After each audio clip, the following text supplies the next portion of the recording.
At this point, I only had a few days before submission, and I don't even have the core mechanics finished. It's been 2 weeks since the last video. Sorry guys. Don't worry, I'm not quitting on this channel. I've just been busy with school and basketball. Also, we have a Discord now. There you get updates and you can even give video suggestions. First 50 people get a special role, so join quick. Shout out to Pipsy, he's been really active on the Discord server, and to my amazing staff, Darth Glunk and Actindo. Join the Discord server for a chance to get a shout out as well. Anyways, enough chit chat, into the video. Last week, Brackey's hosted their second game jam this year. I found out about this game jam around 5 hours before it started. I was so excited to participate as this was going to be my first game jam experience. But before we get to that, you probably saw the title of the video. Yes, I failed the game jam. It was due to a few problems, so stay tuned so you don't make the same mistakes.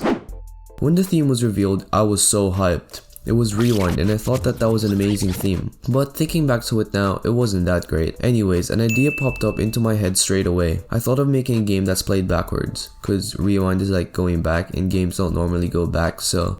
Let me explain a bit more. The player starts off with a boss fight and they'll work their way through the game until they reach the start. It's a pretty simple concept, but I really like the idea. I decided to make a platformer as I only have 1 week. I'm gonna struggle making this game as I barely have any experience with 2D games. I know that's weird because normally people start off with 2D games, but I started with 3D games.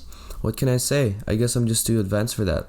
Nah, just kidding. I used this tutorial to make my movement script. It was going pretty breezy until I ran into a problem with the ground checking. Ground checking is basically used to check if the player is on the ground.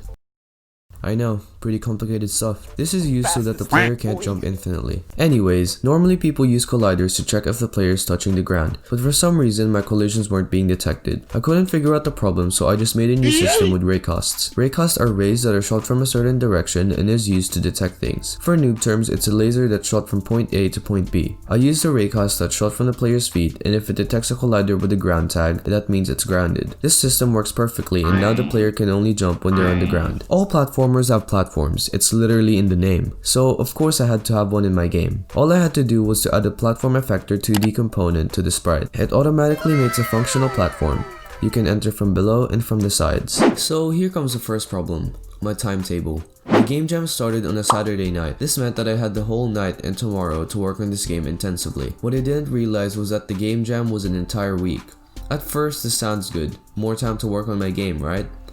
Well, not really. You see, due to school, I barely had any time because of homework and classes taking up half of the day. If that's not bad enough, I had a math test coming up on Tuesday. I had to study for that, so that shaved off a massive amount of time. Although this wasn't something I could control, it played a big part in stopping me completing my game. Anyways, back to the devlog. You've probably noticed that the camera doesn't currently follow the player. So I followed this Brackey's tutorial, and with a few tweaks, the camera now follows the player smoothly. This wouldn't really be a platformer game without enemies, so I added an enemy and guess what it was? Yeah, a gorilla. I don't know why I have an obsession with gorillas. I followed another Brackey's tutorial and he told me to use A star for the enemy navigation. And I'll follow anything Brackey says. If he tells me to jump off a cliff, I'd probably do it. That's a joke, by the way. A star is a 2D version of Unity's nav mesh components, if you're familiar with that. I added the components to the gorilla. Let's test it out and...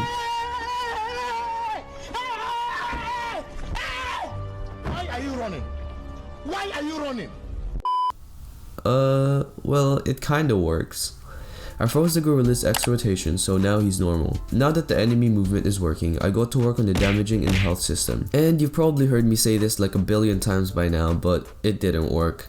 So I decided to implement a moving platform instead. It moves from left to right using pre-made transforms. I made 2 empty game objects and made the platform move between them.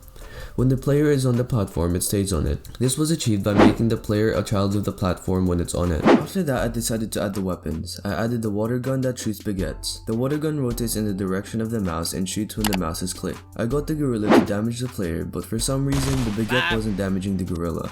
At this point, I only had a few days before submission, and I don't even have the core mechanics finished. This was the end of the road for me. The reason I failed this game jam is because of poor time management, adding unnecessary features, and school. Due to school, I had a limited amount of time to work on my game. So, in conclusion, f*** school. Bye.